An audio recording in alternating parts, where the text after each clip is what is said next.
Guys, API education के आज के वीडियो में आपका स्वागत है। तो आज हम करने वाले हैं टोटल सी की स्टार्टिंग से लेकर लास्ट तक का पूरा full course revision one shot में, जिससे जल्द से जल्द हम अपने सारे कॉन्सेप्ट्स को रिवाइज कर सकें और एग्जाम के लिए फाइनली प्रिपेयर कर सकें। सो इस वीडियो में मैं आपको स्टार्टिंग से यानी कंपाइलर और इंटरप्रेटर के डिफरेंस से लेकर के लास्ट स्ट्रक्चर एंड पॉइंटर तक पूरा करवाने वाला हूं। सो इस वीडियो को एंड तक जरूर देखिएगा, आपकी पूरी प्रिपरेशन इसी वीडियो को सोर्स करके हो सकती है। Okay, so let's begin without any delay और देख लेते हैं अपनी स्क्रीन पर। यहां पर हम सबसे पहले मैं आपको बता देता हूं कि थोड़ा सा फास्ट चलेंगे क्योंकि एक वीडियो में सारे कॉन्सेप्ट करने हैं, लेकिन अगर आपको डिटेल में कोई कॉन्सेप्ट पढ़ना है तो आपको उस कॉन्सेप्ट का डिटेल वीडियो देखना होगा प्लेलिस्ट से जाकर, जो कि मैंने ऑलरेडी चैनल पे बना के डाल रखी। Okay, so let's begin. सबसे पहले मैं आपको बता दूं, सी एक प्रोग्रामिंग लैंग्वेज है जो कि कंपाइलर के ऊपर बेस्ड है। कंपाइलर वो होता है जो पूरी लाइन मतलब सारे का सारा जो सोर्स कोड है उसको एक साथ पहले ऑब्जेक्ट कोड में कन्वर्ट करता है, फिर बाइनरी कोड में कन्वर्ट करता है, एग्जीक्यूटेबल में कन्वर्ट करता है और उसके बाद उसे एग्जीक्यूट करता है। ओके, जबकि इंटरप्रेटर यही काम लाइन बाय लाइन मैनर में करता है, जबकि कंपाइलर पूरी फाइल को एक साथ लेके चलता है। बस ये एक बेसिक डिफरेंस है। अब इसके बाद सबसे पहले सी के अंदर हम कुछ भी करने से पहले लाइब्रेरीज इंक्लूड करते हैं, तो हम लिखते हैं #include stdio.h और फिर हम लिखते हैं void main। ओके, यहाँ पे void का मतलब है जो कुछ रिटर्न नहीं कर रहा ऐसा फंक्शन। ओके, और main हमने एक फंक्शन बना दिया जो कि एक ऐसा फंक्शन है जिससे हमारा पूरा का पूरा प्रोग्राम का एग्जीक्यूशन स्टार्ट होता है। इस मेन के अंदर ही हम अपना कोई भी जो कोड लिख रहे हैं वो मेन कोड लिखते हैं। अब सबसे पहले कुछ भी अगर आपको स्क्रीन पर प्रिंट करना है तो एक फंक्शन है प्रिंट फॉर्मेटेड यानी कि प्रिंटर, जिससे आप यहाँ पे कुछ भी प्रिंट कर सकते हैं और सेमीकोलन हर एक लाइन के बाद लगता है, सिवाय कुछ लाइंस की, जैसे कि यहाँ stdio.h में नहीं लगा, वॉइड में डिक्लेयर करने में या कोई भी फंक्शन या एक स्टेटमेंट फॉर लूप डिक्लेयर करने में नहीं लगता। लेकिन यहाँ पे आपने एक सिंपल सा स्टेटमेंट प्रिंट किया और आप इसको रन कर सकते हैं। रन करते ही आपको यहाँ पे प्रिंटेड मिल गया। ठीक है, अगर आप कोई वेरिएबल बनाना चाहते हैं, यहाँ पे लिखते हैं a=5। इसके कुछ रूल्स होते हैं, वेरिएबल का नाम आप कैसे लेंगे, क्या क्या रूल्स होते हैं। स्टार्टिंग में कोई नंबर नहीं हो सकता, कोई सिंबल नहीं हो सकता, सिर्फ या तो अंडरस्कोर हो सकता है या फिर कोई अल्फाबेट हो सकता है। Lower case upper case difference matter करता है, केस सेंसिटिव है। ठीक है, यूनिक होना चाहिए एक वेरिएबल का नेम, कीवर्ड नहीं होना चाहिए कोई किस तरह का, उसमें स्पेस नहीं होना चाहिए और एटलीस्ट 32 कैरेक्टर्स के अंदर जो मेजर डिफरेंस है वो आ जाना चाहिए। उसके बाद अगर आप डिफरेंस क्रिएट कर रहे हैं तो वो वेरिएबल यूनिक नहीं हो पाएगा। ओके, सो ये कुछ रूल्स थे वेरिएबल को डिफाइन करने के लिए। एंड आगे चलते हैं, अगर मैंने a=5 लिख दिया, इसके अलग अलग डेटा टाइप्स होते हैं, इंटीजर, फ्लोट, ओके, कैरेक्टर। तो अब ये जो फंडामेंटल, मैं आपको तीन तरीके से बताता हूँ, fundamental data types, derived data types, user defined data types. Fundamental कौन से होते हैं? Integer, float, character, Boolean. ठीक है, integer, float, character, Boolean. Integer simple integer numbers, float जो कि फ्लोटिंग पॉइंट नंबर्स होते हैं 1.1, 1.23, 2.68, ये floating point numbers. Character A B C 1 2 3% कोई भी सिंपल टेक्स्ट कैरेक्टर्स, और बूलियन 0 और 1। ओके, सो 0 और 1 क्या होता है, आप ट्रू और फॉल्स की तरह इसको देख सकते हैं। 0 का मतलब हो गया ट्रू, नहीं 0 का मतलब हो गया फॉल्स और बाकी सभी numbers are considered as true. Okay, so अब यहाँ ये बूलियन का कॉन्सेप्ट खत्म। फंडामेंटल डेटा टाइप आप कोई भी अगर प्रिंट करना चाहते हैं उसके लिए फॉर्मेट स्पेसिफायर यूज होता है। फॉर्मेट स्पेसिफायर क्या होता है, अगर आपने इंटीजर टाइप वेरिएबल लिया, यहाँ आप लिखेंगे इंट, तो आपने डिक्लेयर किया इंट लगा के इंट a=5 और फिर अब आप यहाँ पर %d लगा देंगे इंटीजर को स्पेसिफाई करने के लिए और यहाँ आप लिख देंगे a, तो ये a की वैल्यू प्रिंट कर देगा। %d, a लिखने से यहाँ पे 5 प्रिंट हो गया। ठीक है, अब इसी तरीके से अगर आप कैरेक्टर लेते हैं, सपोज मैं यहाँ पे ले लेता हूँ कैर b इक्वल्स सिंगल क्वोट्स के अंदर b, और फिर मैं कैरेक्टर को प्रिंट करना चाहता हूं तो मैं यहाँ पे %c भी लिख सकता हूं और फिर यहाँ पे b लिख दूंगा, तो ये कैरेक्टर प्रिंट हो जाएगा। यानी कैरेक्टर के लिए %c होता है। देन आप प्रिंट कर सकते हैं कोई फ्लोटिंग पॉइंट नंबर, जिसके आपने फ्लोट c इक्वल्स 3.14 ले लिया, तो अब यहाँ पे आप इसको %f लगा के प्रिंट कर सकते हैं और यहाँ लिख सकते हैं c, जिससे ये फ्लोटिंग पॉइंट नंबर भी प्रिंट हो जाएगा। ठीक है, 3.140000।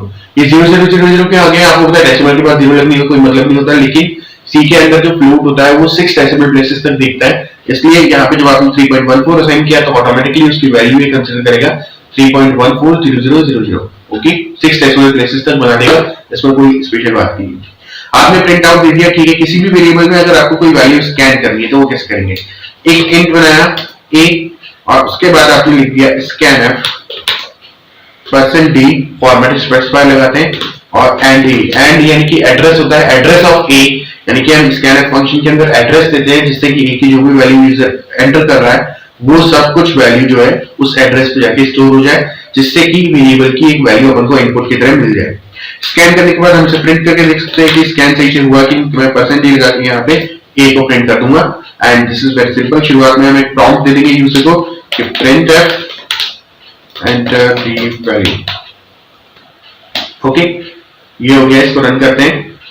एंटर द वैल्यू मैंने एंटर किया 56, हमारे पास 56 प्रिंट हो गया, यानी कि स्कैन करने का काम बहुत अच्छे से सक्सेसफुल था। अगर आप स्ट्रिंग स्कैन करना चाहते हैं %s लगेगा, कैरेक्टर के लिए %c लगेगा, फ्लोट के लिए %f लगेगा, और जो भी डेटा टाइप आप स्कैन करना चाहते हैं, ये तो फंडामेंटली स्कैनफ यूज हो गया। अलग अलग मेथड्स होते हैं, जैसे कि स्ट्रिंग के लिए getc, गेट कैरेक्टर के लिए getch, ठीक है, और जो getS होता है वो गेट स्ट्रिंग के लिए होता है। ये सारे string.h हेडर फाइल के अंदर होते हैं। #include string.h, ये, और एक और हेडर फाइल होती है #include conio.h।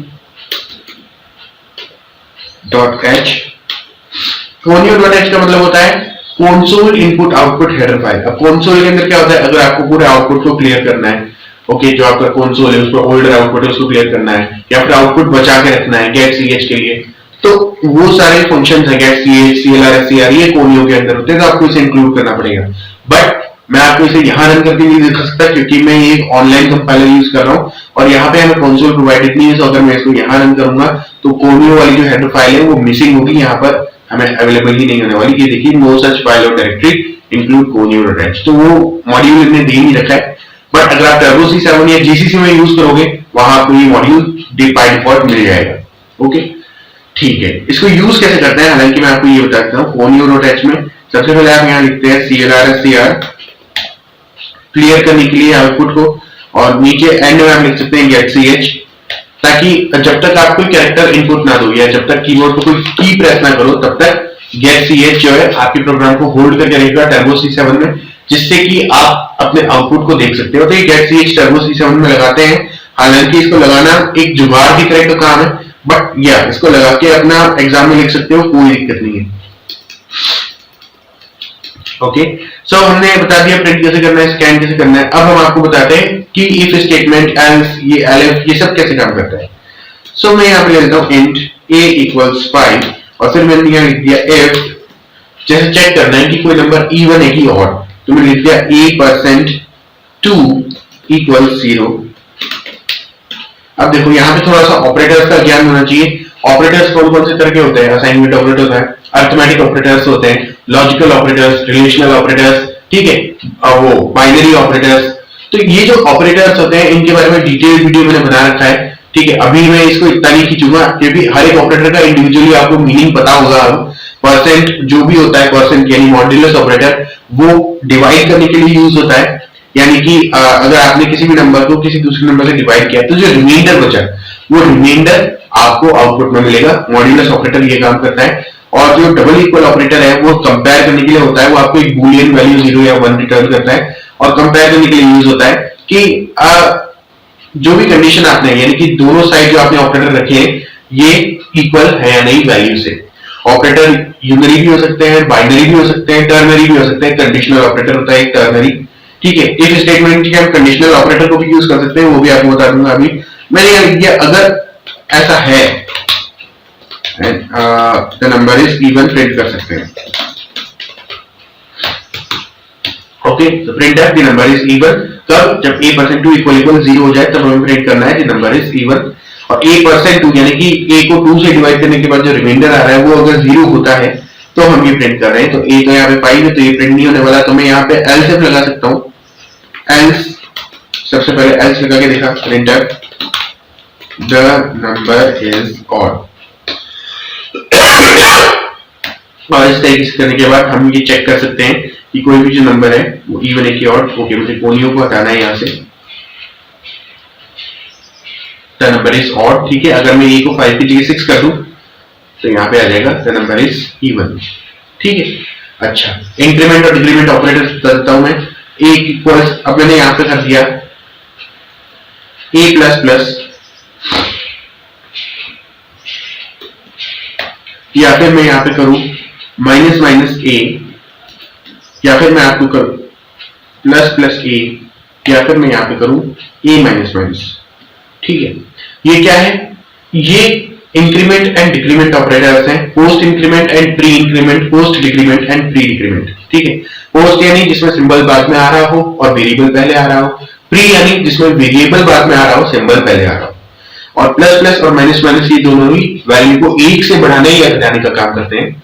लेकिन डिफरेंस ये है, अब इस बात को ध्यान से सुनना, जो पोस्ट वाला है वो अगर और कुछ भी इन्वॉल्व है उसे एक स्टेटमेंट में, जैसे कि मैंने यहाँ पे लिखा int b equals a plus plus, तो इस केस में सबसे पहले ये a प्लस प्लस जो ये पोस्ट वाला है यानी ये बाद में होगा, पहले int b को a की वैल्यू मिल जाएगी और उसके बाद a की वैल्यू में ऐड होगा 1। लेकिन अगर मैं यहाँ प्लस प्लस a लिखता तो पहले a की वैल्यू में 1 ऐड होता और उसके बाद b को वो वैल्यू मिलती, तो ये डिफरेंस आ जाता है, इसलिए ये बात आपको बताना जरूरी था। अब आई होप आपको ये चीज समझ में आ गई। एल्स इफ कैसे काम करता है? अगर मुझे मान लो ये चेक करना होता है कि कोई नंबर 2 से बड़ा, छोटा या बराबर है, तो उसमें एल्स इफ लगा सकते हैं। जैसे कि अगर मैं यहां लगा दूं greater than 2, okay, the number is greater, okay, else. अब एल्स में दो केस आ गए ना, या तो नंबर ग्रेटर होगा या फिर नंबर इक्वल होगा या फिर नंबर उससे छोटा होगा। तो यहाँ पे ग्रेटर अगर नहीं होगा तो यानी कि या तो इक्वल होगा या छोटा होगा। इफ क्या करता है, जो कंडीशन है अगर वो ट्रू है तो ही उस कोड को एग्जीक्यूट करेगा, अदरवाइज नहीं करेगा। सो अगर ऐसा है तो ये नंबर इज ग्रेटर प्रिंट कर देगा। एल्स इफ, यहां पे मैं कंडीशन लगा दूं a equals to print f the number is 2, और अगर ये भी नहीं होता तो लास्ट में जब कुछ नहीं हो रहा तब एल्स पार्ट आता है जिसमें कोई कंडीशन नहीं होती, उसमें अपन ने लिख दिया the number is less than 2, ठीक है। तो या तो ग्रेटर या 2 या लेस देन 2। तो 6 तो ग्रेटर है इसलिए यहाँ पे ग्रेटर आ गया। अगर मैं यहाँ पे 2 कर देता हूं तो ये 2 आ जाएगा, ये नंबर इज 2।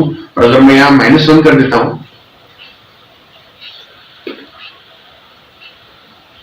तो ये आ जाएगा the number is less than 2, ठीक है। ओके, तो यहाँ इफ एल्स मैंने आपको बता दिया है। इसके बाद आ जाता है कंडीशनल, वो भी आपको बता देता हूँ कंडीशनल कैसे काम करता है। मान लो मैंने लिखा int a इक्वल्स 5 और फिर मैं यहाँ लिख देता हूँ a ग्रेटर देन 3, फिर क्वेश्चन मार्क लगाऊंगा और फिर यहाँ पे लिख दूंगा printf a is greater than 3 और यहाँ पे सेमीकोलन और फिर printf, एक्चुअली यहाँ पे कॉलन लगना चाहिए, a इज, अब देखो अगर ये ट्रू होता है तो ठीक, अदरवाइज हम फॉल्स करेंगे, इक्वल टू और लेस देन 3। तो इसमें क्या होगा, अगर a 3 से बड़ा है तो ये वाला फर्स्ट स्टेटमेंट ट्रू होने के केस में एग्जीक्यूट होगा, अदरवाइज सेकंड स्टेटमेंट एग्जीक्यूट होगा। ओके, तो इस तरीके से कंडीशनल काम करता है। हम इसको रन कर सकते हैं और इसने कह दिया a इज ग्रेटर देन 3, क्योंकि a की वैल्यू मैंने 5 दे रखी है। अगर मैं यहाँ पे 5 की जगह 1 दे दूं तो ये हमको देगा second statement a is equal to और लेस देन 3। इस तरीके से कंडीशनल स्टेटमेंट काम करता है। चलिए, तो यहाँ पे कंडीशनल स्टेटमेंट्स हो गया। अब इसके बाद हम देख लेते हैं स्विच केस।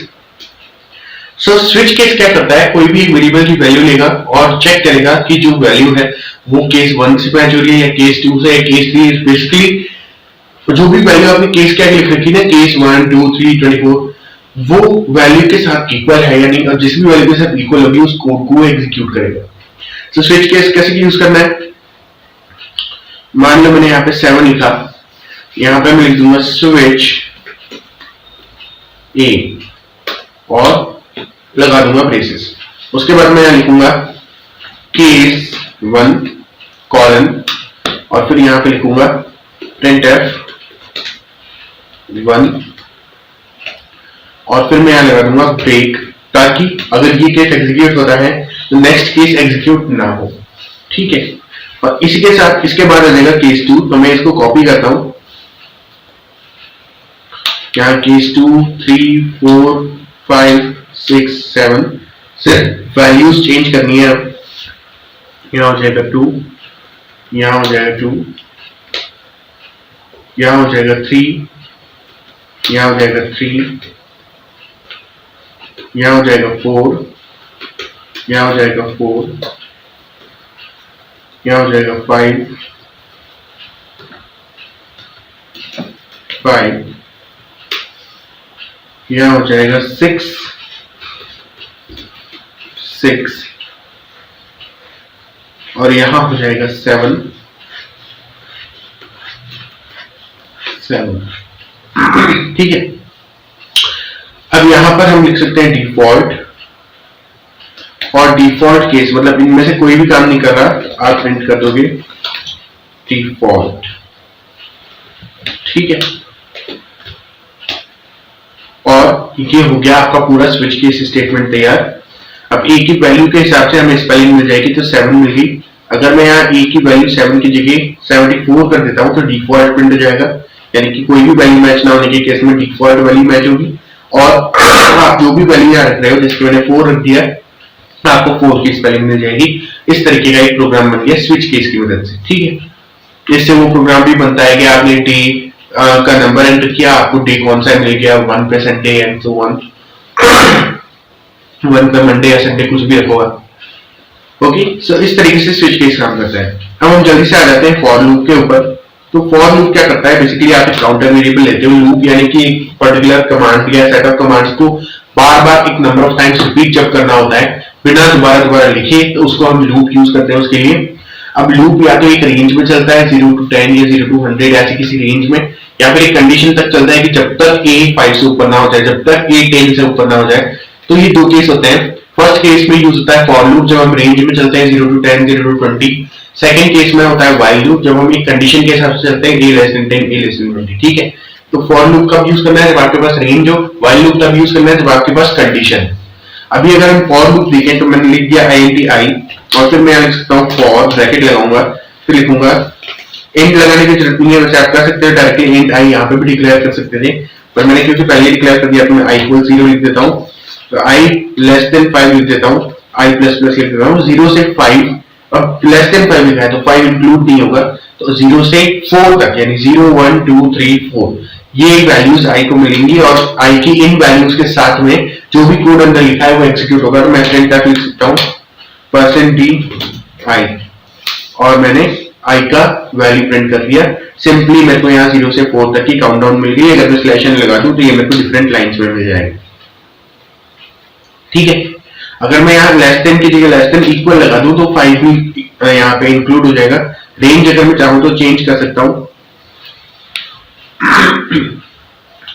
तो फॉर के अंदर अगर आप ध्यान से देखें 3 स्टेटमेंट आ रहे हैं। सबसे पहले इनिशियलाइजेशन, यानी कि आप इनिशियलाइज कर रहे हो किसी भी एक वैल्यू को काउंटर वेरिएबल में। फिर कंडीशन कि कब तक इस लूप को रन करना है, वो कंडीशन हर एक इटरेशन के बाद चेक होती है, फर्स्ट इटरेशन के बाद से लेकर। और यहाँ पे इंक्रीमेंट और डिक्रीमेंट ऑपरेशन, यानी कि हर एक इटरेशन के बाद इंक्रीमेंट या डिक्रीमेंट क्या और कितना करना है। आप i++ की जगह i+=2 भी लिख सकते हो, या i+ -=2 भी लिख सकते हो, या माइनस भी लिख सकते हो। ठीक है, कुछ भी आप लिख सकते हो। तो अब मैं इसको पूरे को मिटा देता हूं।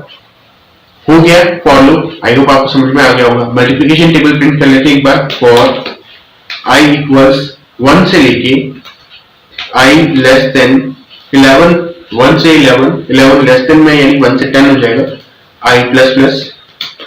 और फिर यहाँ मैं प्रिंट लिख देता हूँ।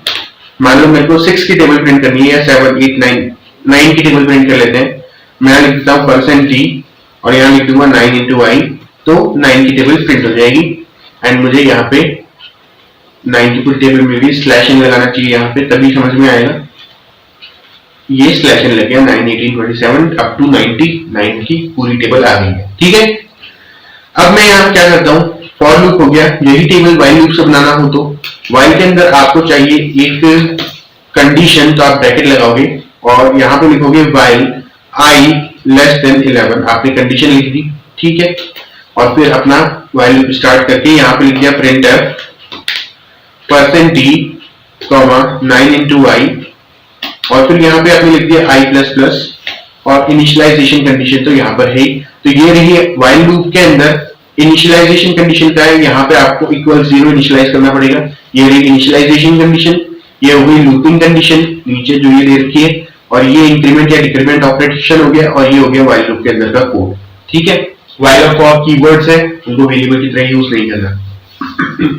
इससे भी आपको सेम आउटपुट मिलेगा, लेकिन यहाँ परसेंट डी के बाद स्लैश एन लगाना मैं भूल गया, फिर से लगा देता हूँ, और ये आपको पूरी की पूरी टेबल मिल गई। ये आपको 0 भी इंक्लूड मिल गया, क्योंकि मैंने यहाँ आई इक्वल 0 कर रखा है इनिशियली, तो मैं अगर इसको 1 कर देता हूँ तो ये 1 से स्टार्ट हो जाएगा, उसमें कोई दिक्कत नहीं है।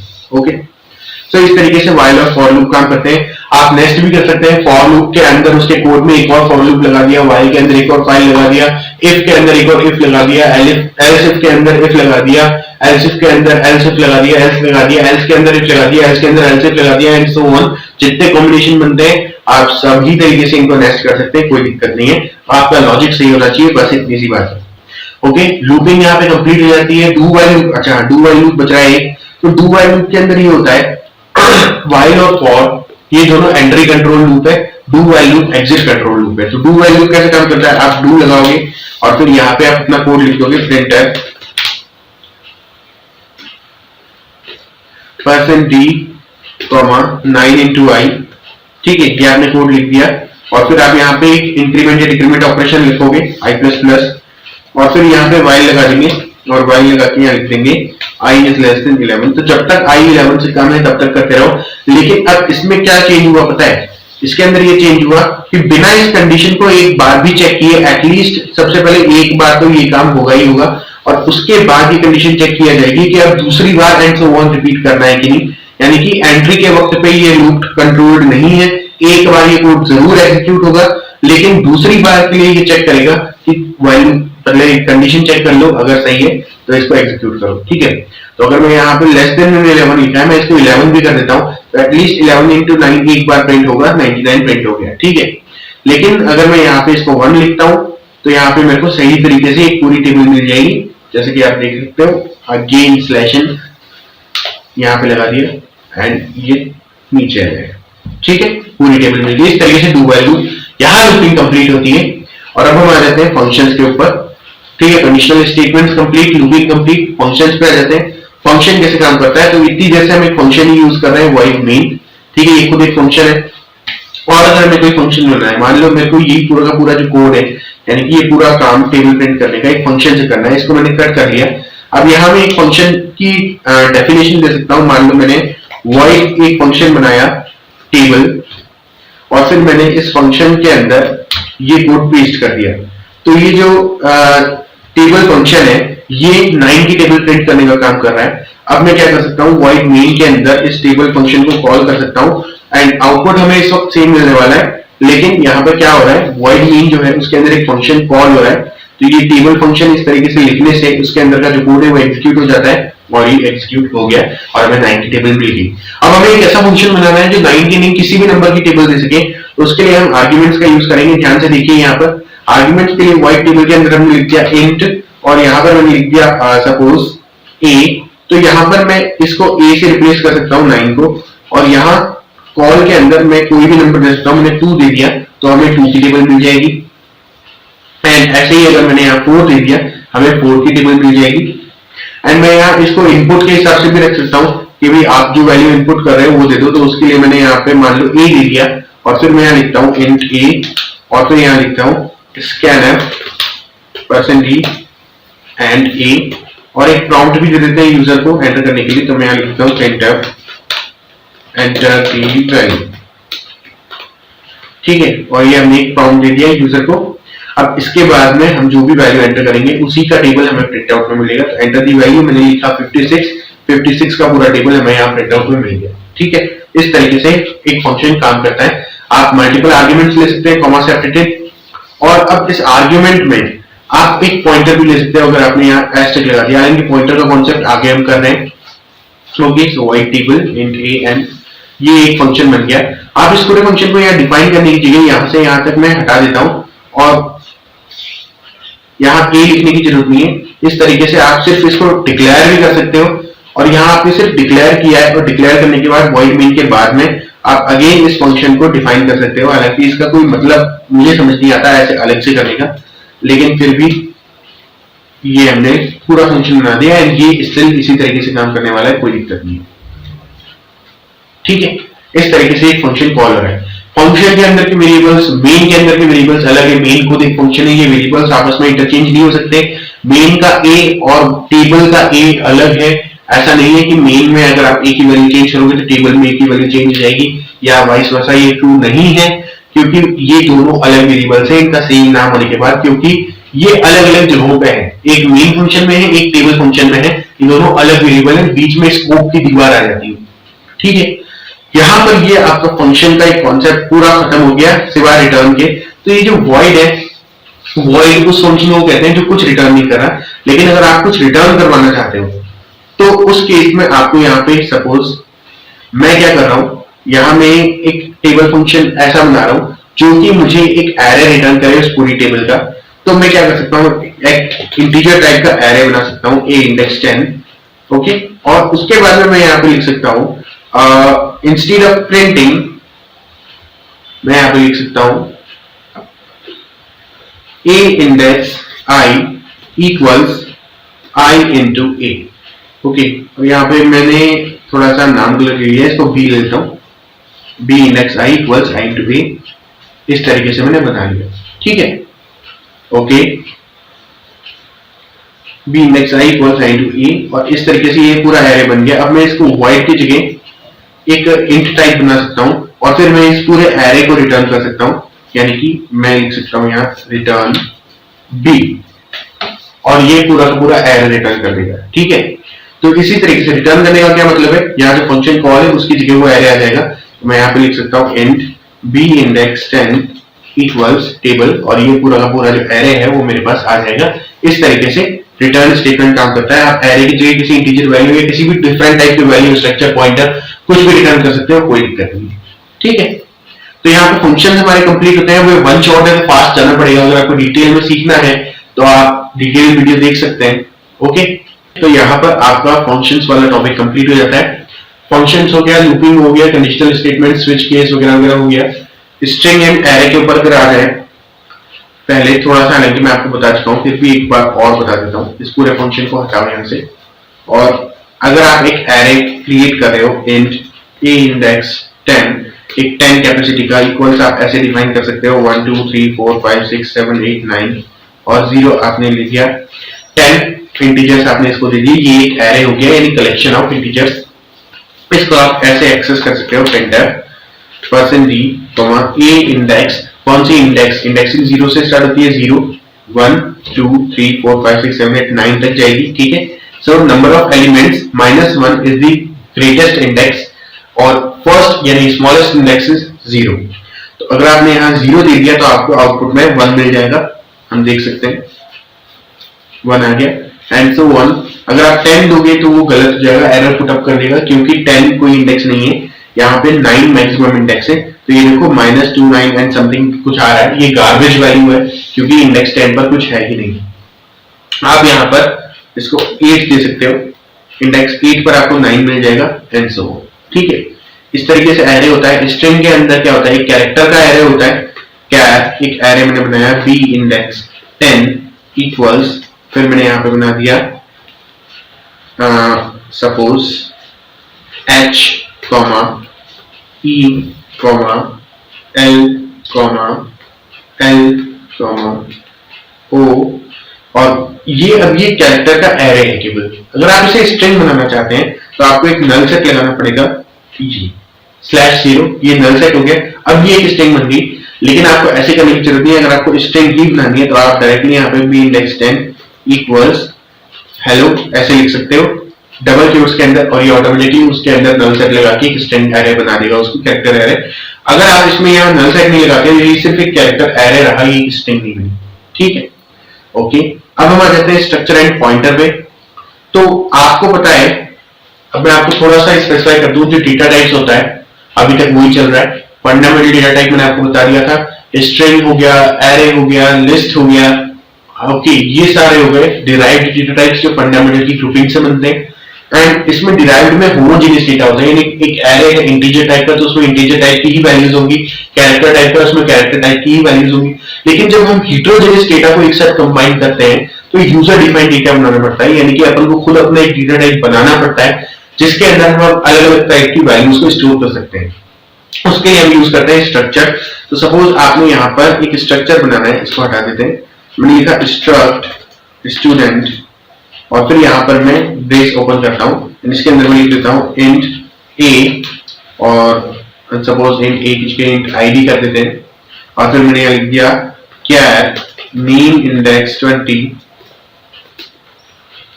और फिर यहाँ लिख देता हूँ सपोज कोई भी तीसरा आर्ग्यूमेंट, सो मार्क्स, ओके फ्लोट्स ले लेते हैं, फ्लोटिंग पॉइंट का भी ले लेते हैं मार्क्स, ठीक है। ये तीन वेरिएबल बना दिए इस स्ट्रक्चर के और यहाँ पर सेमीकोलन लगा दिया, तो ये एक स्ट्रक्चर बन गया, यानी कि एक सांचा बन गया जिसमें आपका एक यूजर डिफाइंड डेटा टाइप बन चुका है, सांचा बन चुका है और आप एक वेरिएबल बना सकते हो, एक ऐसा वेरिएबल जो एक सिंगल वेरिएबल होने के बाद भी तीन अलग अलग टाइप इंटीजर, कैरेक्टर और फ्लोट की वैल्यू स्टोर करेगा। ये एक नेस्टेड वेरिएबल टाइप का कॉन्सेप्ट है, वेरिएबल के अंदर वेरिएबल, सो उसी टाइप का एक कॉन्सेप्ट हो गया ये इंटीजर, कैरेक्टर, फ्लोट। अब आप क्या कर सकते हो, अगर आपको कोई भी वेरिएबल इसका बनाना है तो आप वॉइड मेन के अंदर आ जाओ, यहाँ आप लिख सकते हो स्ट्रक्ट स्टूडेंट यानी कि डेटा टाइप का नाम, फिर आप लिखोगे ए उस वेरिएबल का नाम और फिर आपने सेमीकोलन लगा दिया, ये ए डिफाइन हो गया। अब आप लिख सकते हो ए डॉट आई डी इक्वल्स 1, ठीक है। और इसके अलावा आप ये भी कर सकते हो कि स्ट्रक्ट स्टूडेंट ए इक्वल्स एक एरे की तरह आप तीनों चीजें एक साथ दे दो 1 और फिर नेम दे दिया अर्न आउट और फिर आप मार्क्स दे दो 98.4, ठीक है। इस तरीके से आपने तीनों वैल्यूज एक साथ डिफाइन कर दी, वरना आप 1 बाय 1 डॉट करके भी डिफाइन कर सकते हो और इसको यूज करने के लिए भी आप डॉट करके यूज कर सकते हो और ये इस तरीके से काम करता है स्ट्रक्चर। बहुत ही सिंपल सा कॉन्सेप्ट है, इसके अलावा इसमें कुछ भी नहीं है। और अगर आपको कोई वेरिएबल डिफाइन करना है इस स्ट्रक्चर में तो आप यहाँ पे b c d e f चाहे जितने वेरिएबल यहाँ पे डिफाइन कर सकते हो और ये सारे के सारे वेरिएबल इस स्ट्रक्चर के वेरिएबल बन जाएंगे ऑटोमेटिकली। कहाँ डिफाइन किया, यहाँ पर नाम लिख दिए, ये सारे उसी स्ट्रक्चर के वेरिएबल बन जाएंगे। लेकिन ये ग्लोबल वेरिएबल्स हैं, जबकि जो ए है वो एक फंक्शन के अंदर का इंटरनल यानी लोकल वेरिएबल है। ओके, तो ग्लोबल और लोकल का स्कोप आपको समझ में आता होगा, नहीं आता प्रीवियस वीडियोस देखिए समझ में आ जाएगा, ठीक है। यहाँ पे स्ट्रक्चर वाला टॉपिक इतना ही है आपके कोर्स में कंप्लीटेड। यूनियन भी होता है, तो यूनियन में बस एक कीवर्ड चेंज होगी, यूनियन हो जाएगा। और यूनियन में क्या होता है, स्ट्रक्चर यूनियन का डिफरेंस कि स्ट्रक्चर अपने सारे पार्टिसिपेंट वेरिएबल्स को उतनी मेमोरी देता है जितनी रिक्वायर्ड है, लेकिन यूनियन जो maximum amount of memory required है किसी पार्टिसिपेंट के द्वारा वो असाइन करता है पूरा पूरा।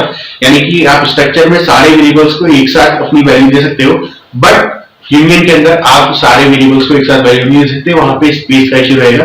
क्योंकि अगर आप स्ट्रक्चर बनाओगे, सपोज यहाँ पर मैंने यूनियन बनाया है तो यहाँ कैर नेम इंडेक्स 20, तो यहाँ ये जो एरे है इसको 20 बाइट्स की जरूरत पड़ रही है, तो ये मैक्सिमम है इसलिए 20 बाइट्स ये दे देगा इस पूरे यूनियन को। लेकिन 20 बाइट्स में अगर ये एरे आ जाएगा तो 20 बाइट्स में उसी 20 बाइट में ये बाकी के दो पार्टिसिपेंट फिट नहीं हो सकते। लेकिन अगर आप यहाँ पे स्ट्रक्चर बनाओगे तो यहाँ पे इंटीजर का 2 या 4 बाइट, मान लो 2 बाइट है, कैरेक्टर का 20 तो 22 हो गया, फ्लोट का 6 तो यहाँ 28 हो गया, तो पूरे 28 बाइट्स असाइन हो जाएंगे, यानी कि 20 नहीं 28, यानी तीनों के लिए सफिशिएंट स्पेस असाइन हो जाएगा और आप तीनों में स्पेस रख सकते हो, मतलब वैल्यू रख सकते हो। तो ये स्ट्रक्चर यूनियन का डिफरेंस, स्ट्रक्चर यूनियन यहाँ पे खत्म, बाकी सब सेम है। अब आ जाते हैं पॉइंटर के ऊपर। पॉइंटर एक ऐसा वेरिएबल होता है जो कि आपने किसी एक पर्टिकुलर टाइप के दूसरे वेरिएबल का एड्रेस स्टोर करता है।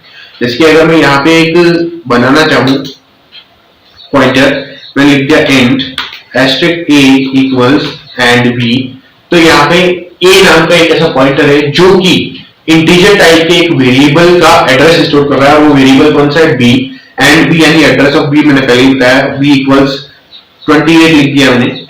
अब मैं यहाँ पे क्या लिख सकता हूँ, अगर मैं यहाँ पे लिखता हूँ printf %d कॉमा यहां लिख देता हूं वैल्यू एट ए, वैल्यू एट ए यानी ए के अंदर जो वैल्यू है उसके अंदर एक एड्रेस है, यानी ए की जो वैल्यू है वो एक एड्रेस है किसका, बी का, तो उस एड्रेस पे क्या वैल्यू है वो वैल्यू एट ए प्रिंट करवा रहा है। तो यानी कि सिंपल भाषा में बोलूं, ए जिस वेरिएबल का पॉइंटर है उसकी वैल्यू प्रिंट करवा रहा है ये एस्टेक ए लिखने से। मैं इसको रन करूं, यहाँ 28 प्रिंट हो गया। ठीक है, इसके अलावा यहाँ पे कुछ खास नहीं है, कुछ भी खास नहीं है। आप डबल पॉइंटर बना सकते हो। तो यहाँ पे अगर आपने एस्टेक एस्टेक ए बना दिया तो एंड बी, अब सपोज मैंने यहाँ पे एंड सी बना दिया, यहाँ पे integer asterisk c equals and b, और फिर अब मैं यहाँ पे इसको एंड सी लिख देता हूं। तो एक पॉइंटर का पॉइंटर जो होता है वो एक डबल पॉइंटर होता है। यहाँ पे आपको 2 बार वैल्यू लगाना पड़ेगा एंड अगेन आप उसी वैल्यू तक पहुंच जाओगे। कोई खास रॉकेट साइंस इसके अंदर नहीं है। ठीक है, तो इस तरीके से ये पॉइंटर्स काम करते हैं। अब इन सारे कॉन्सेप्ट्स को मिक्स कर करके कई सारे तरह के क्वेश्चंस होते हैं। तो वो सारे जो तरह के क्वेश्चंस है उसके लिए मेरे चैनल पर एक वीडियो अवेलेबल है। उस वीडियो के अंदर मैंने प्रैक्टिस क्वेश्चंस करा रखे हैं बहुत सारे। मैंने आपको प्रीवियस वीडियोस में असाइनमेंट्स दे रखे हैं, मैंने बहुत कुछ दे रखा है। सो ये सारा कंटेंट प्रैक्टिस कर लो, आपका पूरा कोर्स कंप्लीट हो जाता है। जो एक लास्ट टॉपिक बचता है फाइल हैंडलिंग का, उसको थ्योरेटिकली कर लो, उससे थ्योरेटिकली प्रोग्राम्स प्रैक्टिस कर लो। प्रैक्टिकली वो आपसे नहीं पूछा जाएगा क्योंकि वैसे ही आपके प्रैक्टिकल एग्जाम हो चुके हैं। फाइल हैंडलिंग किसके नहीं आने वाला है प्रैक्टिकली। रीजन बीइंग क्योंकि टर्बो सी में बहुत ग्लिचेस आते हैं फाइल हैंडलिंग में, और यहाँ मैं ऑनलाइन कंपाइलर यूज कर रहा हूँ तो यहाँ तो वैसे ही फाइल हैंडलिंग का कोई केस ही नहीं है। तो फाइल हैंडलिंग आप थ्योरेटिकली यूज कर लो और आप उसमें अगर सही तरीके से लिख दोगे तो काम हो जाएगा। फाइल हैंडलिंग भी पॉइंटर के कॉन्सेप्ट पूरा बेस्ड है। पॉइंटर और फंक्शन ही है, उसके अंदर कुछ खास नहीं है। केवल F open F close functions का आपको याद रखना है क्या होते हैं। एफ रीड एफ राइट क्या होता है, मोड्स क्या होता है बताता हूँ। मोड्स यहाँ पे होते हैं रीड राइट और अपेंड। रीड राइट और अपेंड में ही वेरिएशन करके और मोड्स बन जाते हैं। जैसे कि आप इनके कॉम्बिनेशन बनाओ तो यहाँ पे आर प्लस हो जाता है, राइट प्लस हो जाता है, अपेंड प्लस हो जाता है। तीनों में एक एक प्लस लग गया तो कॉम्बिनेशन बन गए read and right, append and right. ठीक है, और राइट एंड रीड। अब अगर आप बाइनरी लगा दो, इनमें सब में बी लगा दो तो read binary, append binary, right binary. Right क्या करता है, किसी भी फाइल को नए सिरे से राइट करने या ओवर राइट करने का काम करता है। रीड क्या करता है, किसी भी फाइल के अंदर से कंटेंट रीड करने का काम करता है। और जो अपेंड है वो ओवरराइट करने की जगह जो ओरिजिनल एग्जिस्टिंग कंटेंट है उसको बनाए रखता है, लेकिन बस नया कंटेंट ऐड कर देता है। ठीक है, फाइल हैंडलिंग में कुछ डिफिकल्ट नहीं है, उसको आप कर लीजिए थ्योरेटिकली खुद ही। यहाँ पर आपका पूरा का पूरा सिलेबस कंप्लीट है। और वैसे भी मैंने इतने सारे वीडियोस बना दिए चैनल पे, अगर आप डिटेल में पूरा सिलेबस करना चाहते हो, तैयारी करना चाहते हो, बेशक आप उन सारे वीडियोस को देख के करो। ये वन शॉट वीडियो उनके लिए था जो लास्ट मिनट प्रिपरेशन चाह रहे थे। ओके, सो वीडियो अच्छा लगा हो या फिर कोई डाउट हो तो please put it down in the comment box. And video अच्छा लगा हो तो लाइक कर देना। वीडियो देखने के लिए बहुत बहुत शुक्रिया। मिलते हैं नेक्स्ट वीडियो में पाइथन के एक नए कोर्स के साथ।